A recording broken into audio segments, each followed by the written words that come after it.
जो कि ये कॉन्स्पिरेसी है जो जिसका फैक्ट से ज़्यादा दूसरी कॉन्स्पिरेसी थ्योरी से वो करता है कि भाई इल्यूमिनाटी जो सीक्रेट सोसाइटी है उसका भी हाथ था ये शिप डुबाने में। कैप्टन जो है वो अपेरेंटली इल्यूमिनाटी का पार्ट था। अच्छा। क्योंकि बहुत सारे मैसेजेस बेलफास्ट साउथहैम्पटन से भेजे गए थे about the radar of big iceberg, लेकिन वो टाइटैनिक पे रिसीव ही नहीं हुए क्योंकि कैप्टन ने वो रेडार का वही बंद करा दिया था। पहले वो मैसेज वैसे मोर्स कोड में आते थे, वो भेजे गए थे बट उन्होंने रिसीव ही नहीं करे वहाँ पर। 15 मैसेजेस कहते हैं कि बेलफास्ट साउथहैम्पटन के शिप कंट्रोल टावर से भेजे गए थे, 15 मैसेजेस, लेकिन वो 15 मैसेजेस टाइटैनिक ने कोई रिस्पॉन्स नहीं किया उसके ऊपर। ये वाली कॉन्स्पिरेसी सबसे कम रियल और रेलेवेंट लग रही है। हाँ, ये एक्चुअल कॉन्स्पिरेसी है जिसका शायद कोई सबूत ना हो। ये सिर्फ एक कॉन्स्पिरेसी है क्योंकि लोगों को मज़ा आता है कॉन्स्पिरेसी बनाने में। तो क्योंकि देखिए कैप्टन जिंदा नहीं है बताने को, इल्यूमिनाटी का कोई वो नहीं है, प्रूफ नहीं है कि एग्जिस्ट भी करती है, तो नोबडी नोज, बट एक ये है। और एक बात ये भी है कि उसके आसपास एक शिप थी जो रेस्क्यू कर सकती थी पैसेंजर्स को। 1500 से ज़्यादा लोगों की मौत हुई थी टाइटैनिक की सिंकिंग में। वहाँ एक पैसेंजर शिप थी आसपास जो रेस्क्यू कर सकती थी, पर उनको ये मैसेज गया था कि क्योंकि ऑलरेडी पॉलिटिकल टेंशन्स चल रही थी, तो उनको ये मैसेज गया अपेरेंटली कि ये एक एनिमी शिप है जो SOS भेज रही है, क्योंकि वहाँ पहले SOS वो फ्लेयर गन से होते थे, राइट। SOS भेज रही है तो उस पर रिस्पॉन्ड ना किया जाए। अच्छा। जब उसके कैप्टन को रियलाइज़ हुआ कि यार इतने SOS जो हैं किसी एनिमी शिप से नहीं आ सकते, और जब उन्होंने पानी में देखा कि लोग दिख रहे हैं दूर से और उससे देखा, तब उन्होंने रिस्पॉन्ड करके वहाँ गए, तब उन लोगों को रेस्क्यू किया गया जो बोट्स में थे। उस वक्त तक बहुत सारे लोग डूब चुके थे ऑलरेडी।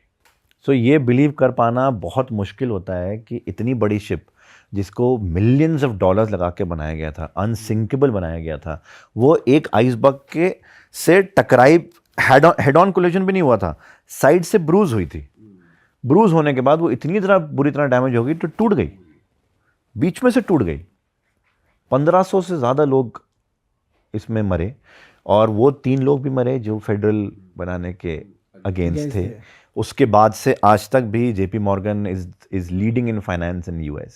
आज भी उनकी एक कंपनी ने बैंकरप्सी भी फाइल की थी जब रिसेशन आया था, पर उसके बावजूद उनकी सिस्टर कंसर्न कंपनीज हैं, they are flourishing, making billions of dollars right now.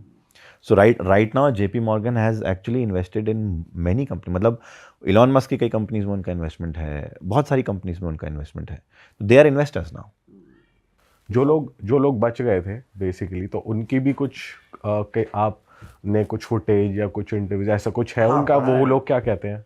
उनके देखिए उस वक्त तो उनकी तो सिर्फ सर्वाइवल इंस्टिंक्ट थी कि बचना है, लेकिन हाँ उनका कहना ये ज़रूर है कि उनके भी समझ में नहीं आया कि इतनी बड़ी शिप को आइसबर्ग दिखा कैसे नहीं। जो लोग बोर्ड पे भी खड़े थे, कुछ लोग बोर्ड पे खड़े होते हैं, कुछ लोग अपने उसमें खड़े थे, तो उनका भी कहना है कि उनको भी दिख गया था। तो शिप ने कुछ कंट्रोल क्यों नहीं किया उसको? ठीक है। दूसरी बात यह कि उस वक्त सर्वाइवल इंस्टिंक्ट ऐसी थी कि इतना ठंडा पानी था कि लोग पानी में कूदें तो मरेंगे और शिप में रह गए तो मरेंगे। तो उस वक्त सर्वाइवल इंस्टिंक्ट ऐसी थी लोगों की कि उस वक्त कुछ और सूझ नहीं रहा था उनको। लेकिन हाँ ये ज़रूर है, फ्लेयर गन्स फायर करती हुई दिखी थी, सब देखा गया था, और लोगों को लग रहा था कि कोई हेल्प आ जाएगी, कोई हेल्प आ जाएगी। कोई हेल्प नहीं आई। आई थिंक 4 से 4.5 घंटे कोई हेल्प नहीं आई थी। उस वक्त तक आधे से ज़्यादा लोग ऑलरेडी मर चुके थे, डूब चुके थे, और नहीं तो हाइपोथर्मिया का शिकार हो चुके थे पानी में और उनकी डेथ हो गई थी। जो लोग बोट्स में आए थे, बच्चे थे, बूढ़े थे, औरतें थीं, कुछ थीं, वो सर्वाइव करी थी। आई थिंक कुछ 101 लोग थे जो सर्वाइव करे थे, बाकी सबकी डेथ हो गई थी। क्योंकि अच्छा, अनसिंकेबल बनाने की वजह से उसमें नंबर ऑफ रेस्क्यू बोट्स जो थी वो भी कम रखी गई थी, कि ज़रूरत ही नहीं है। जब जिस शिप में आप 2000 के आसपास लोग लेके जा रहे हो, क्रू वगैरह मिला के, उसमें आप इतनी बोट्स रखोगे कि सबको निकालना पड़े, उतनी बोट्स होनी चाहिए, लेकिन उनके पास नहीं थी, ना उतनी लाइफ जैकेट्स थी, क्योंकि वो अनसिंकेबल थी, तो ज़रूरत नहीं थी। तो ये तभी होता है जब आप कॉस्ट सेव कर रहे हो। कॉस्ट सेव क्यों करोगे? अगर आपको सबसे बड़ी शिप लॉन्च करनी है और लग्जूरियस करनी है तो आप कॉस्ट सेव नहीं करोगे, आप वहाँ से पैसा उठाओगे, लोगों से पैसा लोगे, इतने महंगे टिकट रख के आप लोगों से पैसा लोगे। इधर आप बेस्ट ऑफ द चीज़ दोगे, 5 स्टार होटल्स का यही है ना, आप बेस्ट ऑफ द सर्विसेज दोगे, उसी का आप ज़्यादा पैसा लेते हो। वो अगर ऐसी बात थी तो वो क्यों नहीं करा गया? कॉस्ट सेव क्यों करी गई? लाइफ जैकेट्स कम क्यों थी? कहने को तो ये है कि जी अनसिंकेबल थी इसलिए थी कम, बट ऐसा नहीं हो सकता। एक सेफ्टी मेजर्स होते हैं, सेफ्टी की गाइडलाइंस होती हैं जिसके बेस पे आपको लाइसेंस मिलता है। तो वो लाइसेंस कैसे मिला इनको अगर कम लाइफ बोट्स थी तो, और कम लाइफ जैकेट्स थी तो? क्योंकि सबसे बड़े प्लेयर जेपी मॉर्गन इन्वॉल्व थे। कहते हैं कि उनका शुरू से ही प्लान ये था, बताओ इतना पैसा लगा के शिप डुबवाने का प्लान। डुबाने का। क्योंकि सी अगर आप बिजनेस पर्सपेक्टिव से देखो, आज की डेट में जो कंपनीज अपेरेंटली लॉसेस में हैं उनके ही ओनर सबसे ज़्यादा रिच हैं। बात तो सही। For example Twitter, for example Amazon is in losses, but Jeff Bezos is the richest man in the world, right? ये तरीके उस वक्त से चल रहे हैं।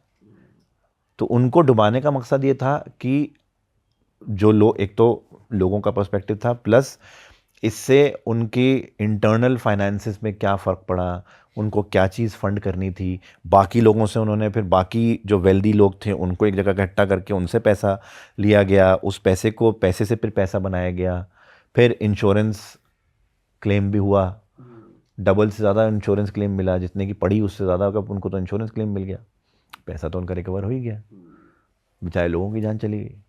सो टाइटैनिक एक ऐसा हादसा है जो मेरे हिसाब से कभी भी सॉल्व नहीं हो सकता। पर आपके हिसाब से क्या, कौन सी थ्योरी आपको लगती है सच होगी? यार देखो, मेरे हिसाब से, अगर मेरा अपना पर्सनल ओपिनियन आप पूछोगे, कि मेरे हिसाब से तो ये फेडरल रिजर्व वाली सबसे ज़्यादा ऑथेंटिक लगती है, क्योंकि इसके फैक्ट्स एंड फिगर्स हमारे सामने हैं। ये तो फैक्ट है और इसके डॉक्यूमेंट्स भी हैं कि जेपी मॉर्गन जैसी कंपनी का इन्वेस्टमेंट था, उसके डॉक्यूमेंट्स हैं, साइन डॉक्यूमेंट्स हैं, इसमें लिखा हुआ है कि वो वाइट स्टार क्रूज़ ने millions of dollars JP Morgan से उठाए थे टू कंस्ट्रक्ट।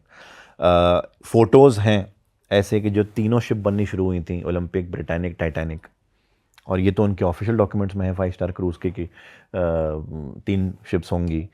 और प्लस फिर 1913 में फेडरल होना, 1914 में आपका वर्ल्ड वॉर शुरू होना, ये राइट? टाइमलाइन एकदम सही ये बैठी है। टाइमलाइन एकदम बिल्कुल एक्यूरेट बैठती है। तो इसके अलावा कोई और कॉन्स्पिरेसी शायद सिर्फ कॉन्स्पिरेसी हो। जो 1998 में बुक आई थी, द शिप दैट नेवर सैंक, वो भी हो सकता है कि कुछ हद तक सही हो। सो जो जेपी मॉर्गन वाली है और जो शिप एक्सचेंज करने वाली है, ये दोनों कनेक्टेड भी हो सकते हैं।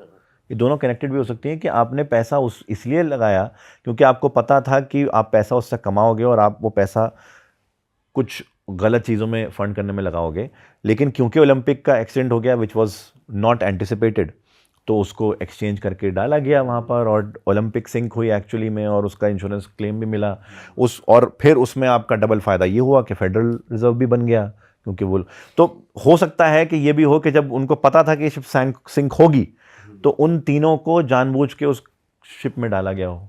हाँ, पता तो था कि वो सिंक होने वाली है, क्योंकि वो शिप ऑलरेडी डैमेज थी और क्योंकि उस रास्ते पे ऑलरेडी आइसबर्ग्स वगैरह थे, तो ये तो होना ही था। और ये भी कहते हैं कि जेपी मॉर्गन खुद होने वाले थे उस शिप पे, पर last minute cancel. Absolutely. In fact इसका सबसे बड़ा प्रूफ ये है कि किसी एक कॉन्स्पिरेसी थ्योरिस्ट ने जेपी मॉर्गन का टिकट डाला है, उनका इनवाइट डाला है, जो टाइटैनिक में उनको इनवाइट किया गया था विद फैमिली। तो जेपी मॉर्गन भी उसमें होने वाले थे, बट वो लास्ट मोमेंट किसी वजह से उनका कैंसिल हो गया। लेकिन वो 3 लोग जो थे वो पूरी फैमिली के साथ थे और उनकी फैमिली में से कोई नहीं बचा था। तो ये भी हो सकता है कि उनको पता था कि ये शिप जो है सिंक होने वाली है और इनवाइट किया, क्योंकि भाई उस वक्त का सबसे बड़ा पीआर इवेंट था ये, कि एक अनसिंकेबल मोस्ट लग्जूरियस शिप जा रही है, तो उस कंट्री के सबसे बड़े लोग तो जाएंगे ही उसमें, राइट? तो उनको इनवाइट किया गया, भाई आइए please experience Titanic and all that shit, ये सब भी हुआ।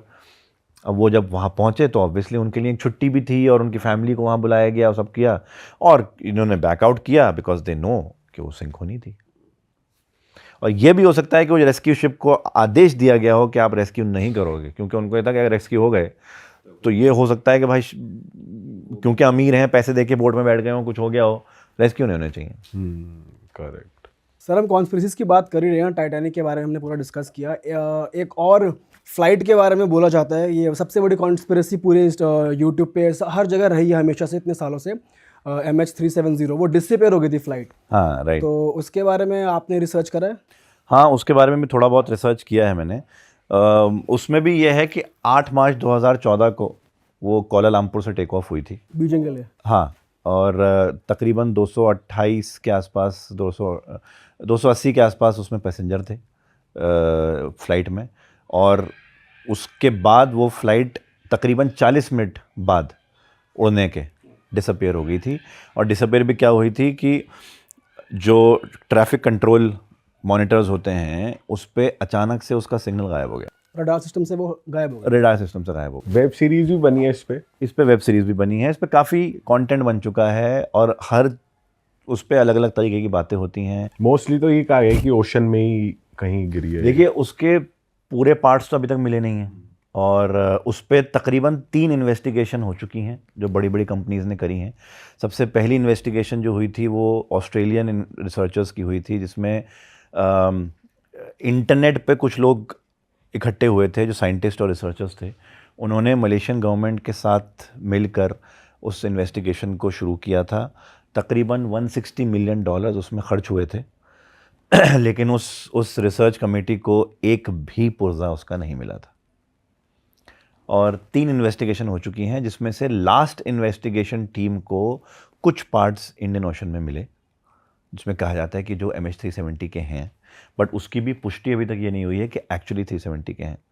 चौंका देने वाली बात जिसकी वजह से कॉन्स्पिरेसी थ्योरीज निकल के आई वो थी मलेशियन गवर्नमेंट की, मलेशियन पुलिस की अपनी इन्वेस्टिगेशन। जो इतना बड़ा हादसा किसी कंट्री के प्लेन के साथ अगर हो जाए तो इन्वेस्टिगेशन कई महीने, कुछ साल भी चल सकती है। अरे वाह, आपने ये वीडियो यहाँ तक देख ली भाई, तुमने हमारी मेहनत सफल कर दिया। तुम ही लोग हो असली रियल हिट। और अगर आपको बहुत मज़ा आ रहा है ऐसी क्लिप्स में, ऐसी वीडियोस में, तो फटाफट जाइए प्लेलिस्ट पे, बिंज वॉच कीजिए, सारी वीडियोस देख डालो और मौज काटो। That is it. हम मिलेंगे नए पॉडकास्ट में, नए क्लिप में। Till then bye bye, see you, take care, do subscribe.